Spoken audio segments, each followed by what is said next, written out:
Allah intends ease for you. A beautiful, fascinating phrase in the Qur'an. But let me ask you, in what context do you think Allah subhanahu wa ta'ala says this? Maybe he's talking about Jannah, or perhaps it's a verse about forgiveness or reward or relief. No.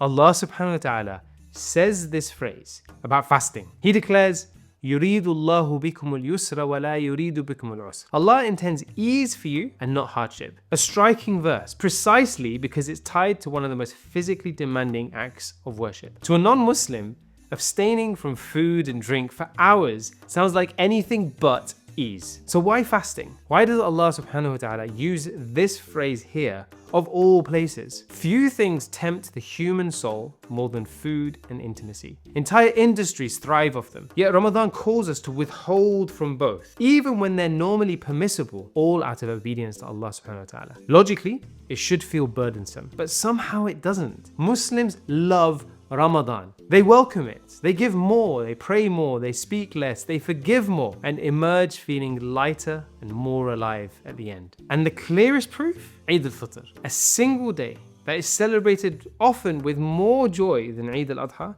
even though it's described as the smaller of the two Eids. Why? Because it follows the sacrifice of Ramadan, because you've had to go through the struggle. The Prophet ﷺ said, حُفَّتِ الْجَنَّةُ بِالْمَكَارِهِ وَحُفَّتِ النَّارُ بِالشَّهَوَاتِ. Paradise is surrounded by hardships, and hellfire is surrounded by temptations. Most take this as a warning, that Jannah requires struggle. Perhaps it's more than that. That real joy is always preceded by effort. I mean, think about it.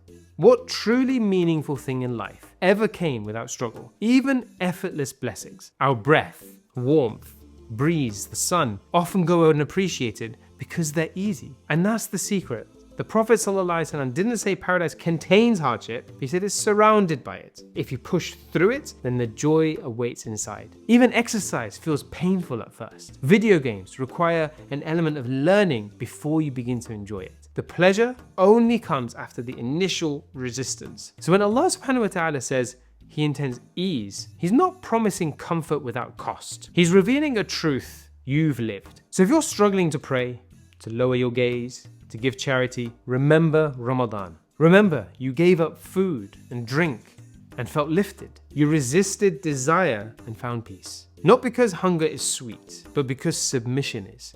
And joy comes when you choose it over desire. The same joy exists in every command of Allah subhanahu wa ta'ala, but it begins with obedience, not understanding. So obey first, and then you'll see. Because like fasting, the ease is hidden within the act itself.